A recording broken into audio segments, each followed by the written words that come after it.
Hello 9th class. आपकी संस्कृत सेमुसी में नवम पाठ सिकता सेतु, इसका जो हिंदी एक्सप्लेनेशन है वो हम कवर कर चुके हैं। आज हम इसका अभ्यास कार्य और प्रश्नोत्तर समझेंगे। आगे आपका अभ्यास कार्य दिया हुआ है। पहला प्रश्न है, एक पदेन उत्तरम लिखत, एक शब्द में उत्तर लिखना है। कहा बाल्ये विद्याम न अधीतवन, किसने बचपन में विद्या अध्ययन नहीं किया था। तपोदत्तः यानी तपोदत्त ने। तपोदत्तः कया विद्याम अवाप्तुम प्रवृत्तः अस्ति, तपोदत्त कैसे विद्या प्राप्त करने में प्रयासरत है। तपश्चर्या यानी तपस्या से वह विद्या प्राप्त करना चाह रहा है। मकरालय कहा शिलाभिः सेतु बबंध, समुद्र पर किसने बड़े पुलों से बांध का निर्माण किया था। रामो यानी राम ने। मार्ग भ्रांतः संध्याम कुत्र उपैति, मार्ग से भटका हुआ शाम को कहाँ वापस आता है। ये गलत दिया हुआ है, इसका कौन नहीं आएगा। कुत्र का मतलब होता है कहाँ, कहाँ वापस लौटता है, तो इसका आंसर होगा गृहम। तपोदत्त उत्तर गलत है इसमें। ये पुरुषः सिक्ताभिः किम करोति, पुरुष रेत से या बालू से क्या कर रहा था। सेतु निर्माणम यानी पुल का निर्माण कर रहा था। आगे हैं आपके अधोलिखितानि प्रश्नानाम उत्तराणि संस्कृत भाषया लिखत, नीचे लिखे प्रश्नों के उत्तर संस्कृत भाषा में लिखना है। अभी आपके पूर्ण वाक्यन उत्तर हैं। पहला प्रश्न है, अनधीतः तपोदत्तः कई गर्वितो अभवत्। अनधीतः यानी अनपढ़, अनपढ़ तपोदत्त किसके द्वारा अपमानित किया गया या किसके द्वारा अपमानित हुआ। गर्वितो अभवत् यानी अपमानित होना। अनधीतः तपोदत्तः, इतना हम प्रश्न में से लिखेंगे। कई की जगह पाएगा सर्वै कुटुम्बिः मित्रैः ज्ञातिजनश्च गर्हितः अभवत्। अनपढ़ तपोदत्त सभी लोगों द्वारा, परिवार के सभी लोगों द्वारा, मित्रों द्वारा और बंधु बांधवों के द्वारा अपमानित किया गया।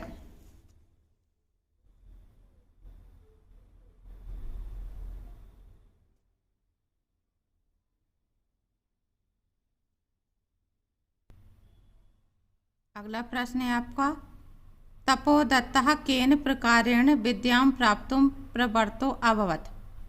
तपोदत्त किस प्रकार विद्या प्राप्त करने में प्रयासरत था। उत्तर है आपका तपोदत्तः तपश्चर्या विद्यां अवाप्तुं प्रवृत्तो अभवत्। तपोदत्त तपस्या के द्वारा विद्या प्राप्त करने में प्रयासरत था। तपोदत्तः पुरुषस्य काम चेष्टां दृष्ट्वा अहसत्, तपोदत्त पुरुष के किस प्रयास को देख करके हंसने लगा।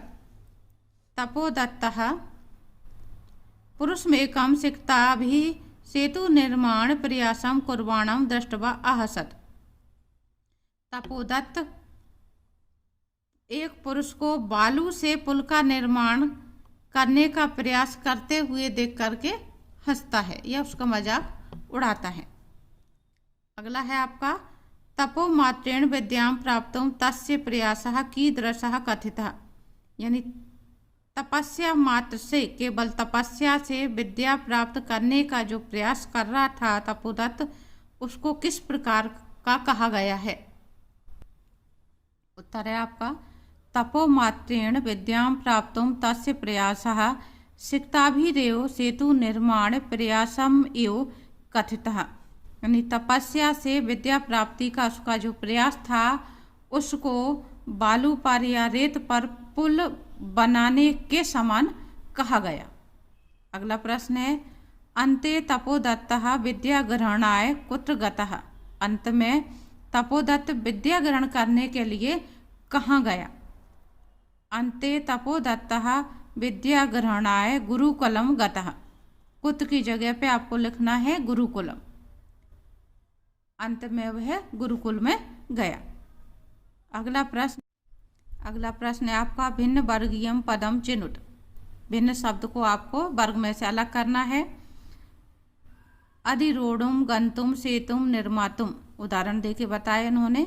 अधिरोढ़ुम यानी चढ़ने के लिए, गंतुम यानी जाने के लिए, और निर्मातुम यानी निर्माण करने के लिए। तो इन सभी में तुमुन प्रत्यय का प्रयोग है। सेतुम शब्द आपका अलग है, सेतुम यानी सेतु। अगला है निस्वस्य, चिंताय, विमृश्य, उपेत्य। इन सभी में ल्यप प्रत्यय का प्रयोग किया गया है और ये आपका अलग है क्योंकि इसका मीनिंग है सोचो, सांस लेकर, विचार करके, जा करके। तो ये शब्द आपका अलग है क्योंकि ये चिंता शब्द जो है लोट लकार मध्यम पुरुष एक वचन का शब्द है।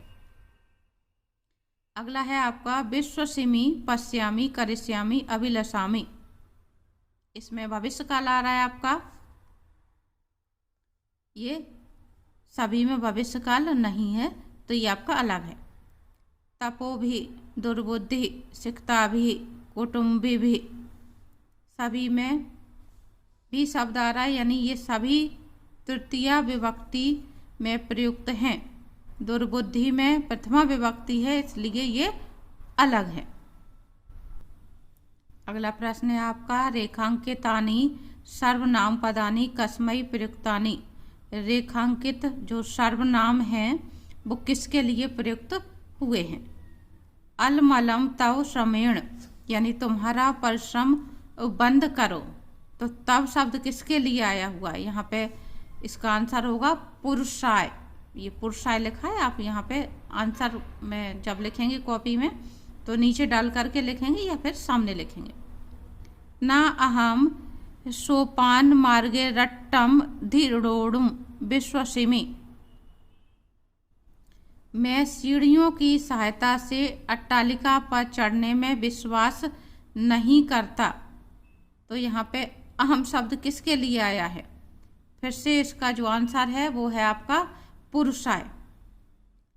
चिंतितम भवता न वा, यानी आपके द्वारा विचार किया गया या नहीं, भवता यानी आप। तो यहाँ पे भवता किसके लिए आया है, आपके द्वारा विचार किया कि नहीं, तो किसके द्वारा भवता शब्द आया है फिर से पुरुषाय।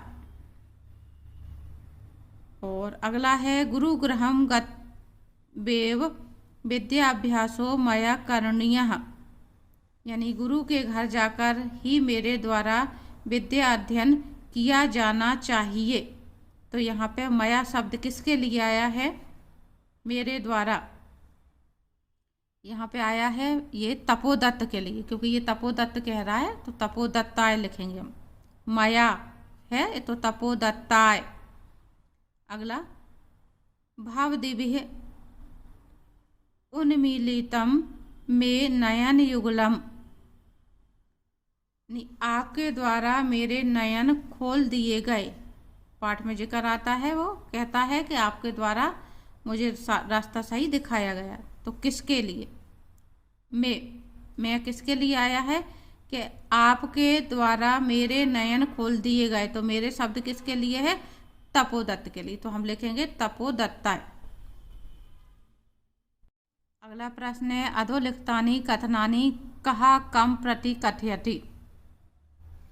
ये प्रश्न हल करने के लिए आपको पाठ का जो अनुवाद है बहुत अच्छे से लाइन बाय लाइन ध्यान करना पड़ेगा, तो आपको अच्छे से समझ में ये आ पाएगा।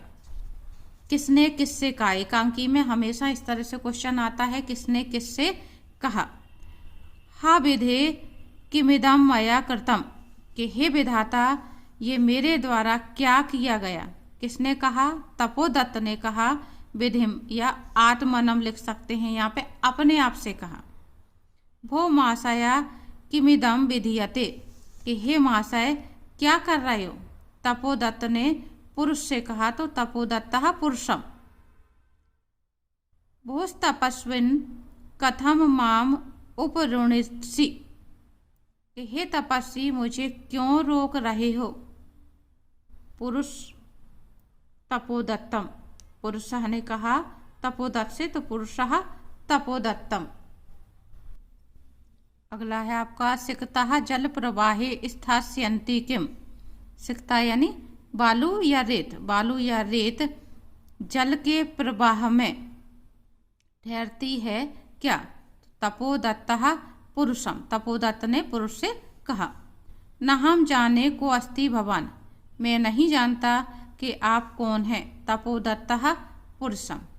ये ध्यान रखना है आपको, कहा शब्द आया हुआ है उसके नीचे जो शब्द लिखेंगे आप उसमें आपको विसर्ग लगाना है, और कम शब्द जो लिखा हुआ उसके नीचे आप जो भी शब्द लिखेंगे उसमें आपको माँ लगाना है हलंत के साथ में। अगला प्रश्न है स्थूल पदान्य आदि कृत्य प्रश्न निर्माणम कुरुत। स्थूल पद के आधार पे आपको प्रश्न निर्माण करना है। तपोदत्तः तपश्चर्या विद्यां वाप्तुम प्रवर्तो अस्ति।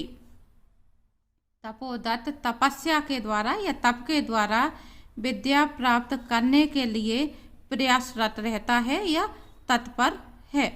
तो आपको यहाँ पे तपश्चर्या शब्द की जगह पे करना है कया। तपोदत्त किसके द्वारा विद्या प्राप्त करने में तत्पर है, तो आएगा आपका तपश्चर्या की जगह पे आप लिखेंगे कया। नीचे आपको पूरा रिपीट करना है। तपोदत्तः कया विद्यां वाप्तुं प्रवर्तो अस्ति। तपोदत्त किसके द्वारा विद्या प्राप्त करने के लिए तत्पर है। अगला है तपोदत्तः कुटुम्बिः मित्रैः गर्वितः अभवत्। तपोदत्त परिवार वालों के द्वारा और मित्रों के द्वारा अपमानित हुआ। तो तपोदत्त किसके द्वारा कौन परिवार वालों के साथ और मित्रों के द्वारा अपमानित हुआ, कौन के लिए, यहाँ पे तपोदत्त के लिए आएगा कहा। अगला है आपका पुरुषः नद्यां सिक्ताभिः सेतुं निर्वातुं प्रयतते। पुरुष नदी में सिक्ताभिः यानी नदी में बालू के द्वारा या रेत के द्वारा सेतु निर्माण करने में प्रयत्नरत है। तो किसका, किसके द्वारा, किसमें, नद्याम, कस्याम, किसके बालू में, तो नद्याम की जगह आएगा आपका कस्याम।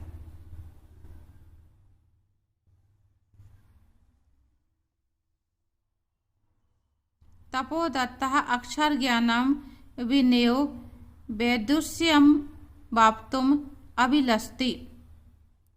तपोदत्त बिना अक्षर ज्ञान के विद्या प्राप्त करना चाहता है या विद्वत्ता प्राप्त करना चाहता है, पंडित बनना चाहता है, अभिलाषा रखता है। तो किसके बिना, अक्षर ज्ञान के बिना। तो अक्षर ज्ञान की जगह पे आएगा आपका किम। तपोदत्तः विद्या अध्ययनाय गुरुकुलम अगच्छत्। तपोदत्त विद्या अध्ययन के लिए गुरुकुल गया। तो किसके लिए गुरुकुल गया, विद्या अध्ययनाय की जगह पे हो जाएगा किमर्थम, यानी किसके लिए गया। गुरुगृहं गत्य विद्याभ्यासः करणीय। गुरुगृह जाकर यानी कि गुरुकुल में जाकर के विद्या ग्रहण करता हूँ या करना चाहिए। तो कहाँ जाकर, तो गुरुगृह की जगह पे हो जाएगा आपका कुत्र। अगला प्रश्न है आपका उदाहरणमनुसृत्य अधोलिखित विग्रह पदानाम समस्त पदानि लिखत। उदाहरण के अनुसार विग्रह जो दिए हुए हैं समास के, उनको आपको समस्त पद के नीचे लिखना है, यानी कि समास का विग्रह दिया है, आपको समास शब्द लिखना है। क्या बनेगा, पहला उदाहरण दिया है संकल्पस्य सात्येन, तो ये हो जाएगा संकल्प सात्येन। अक्षराणाम ज्ञानम, अक्षरों का ज्ञान, तो अक्षर ज्ञानम हो जाएगा इसका। सिक्ताः सेतु, सिक्ता सेतु, सॉरी सिक्तायाः सेतु, तो हो जाएगा सिक्ता सेतुः। पितुः चरणै, पितृचरणै। गुरुगृहम, ये हो जाएगा गुरुगृहम। विद्यायाः अभ्यासः, विद्या अभ्यासः। अगला प्रश्न है आपका उदाहरणम अनुसृत्य अधोलिखितानि समस्त पदानाम विग्रहम कुरुत। ऊपर आपके समास विग्रह दिए थे तो समास बनाया था, अब आपके समास पद दिए हुए हैं, इनका आपको विग्रह करना है। जैसे उन्होंने उदाहरण दे दिया नयन युगलम, तो विग्रह होगा नयनोह युगलम। यहाँ पे ये बात ध्यान रखनी है आपको, जो उदाहरण ये लोग देते हैं ये परीक्षा में पूछे जाने की संभावना ज़्यादा रहती है, यानी ये शब्द इन शब्दों की अपेक्षा 90% परीक्षा में आने के चांस ज़्यादा होते हैं। आगे देखते हैं हम। जल प्रवाहे, विग्रह होगा जलस्य प्रवाहे। तपश्चर्या, तपसचर्या, ऊपर आपका कई जगह पे शब्द का जिक्र किया गया है। जलोच्छल ध्वनि, जलस्य उच्छलनस्य ध्वनि। सेतु निर्माण प्रयासः, सेतुः निर्माणम प्रयासः। अगला प्रश्न है उदाहरणम अनुसृत्य कोष्ठकात् पदम आदाय नूतनम वाक्यद्वयम रचयत। उदाहरण के अनुसार कोष्ठक में जो शब्द दिए हुए हैं उनके अनुसार हमें 2 शब्द बनाने हैं। अलम चिंतया, अलम योगे तृतीय विभक्ति, यानी अलम शब्द के साथ में तृतीय विभक्ति का प्रयोग किया जाता है। अलम चिंतया यानी चिंता मत करो। तो अलम भयेन, भयभीत मत हो, ये आपका भय शब्द को लेकर के वाक्य बनाना है। कोष्ठक में जो शब्द दिए हैं उनकी बात कही जा रही है। तो अलम भयेन, कोलाहल का हो जाएगा अलम कोलाहलेन। तृतीय विभक्ति आ रही है एन शब्द, एक वचन में एन शब्द पीछे लगता है। अगला है उदाहरण आपका माम अनु सह गच्छति, अनु योगे द्वितीय।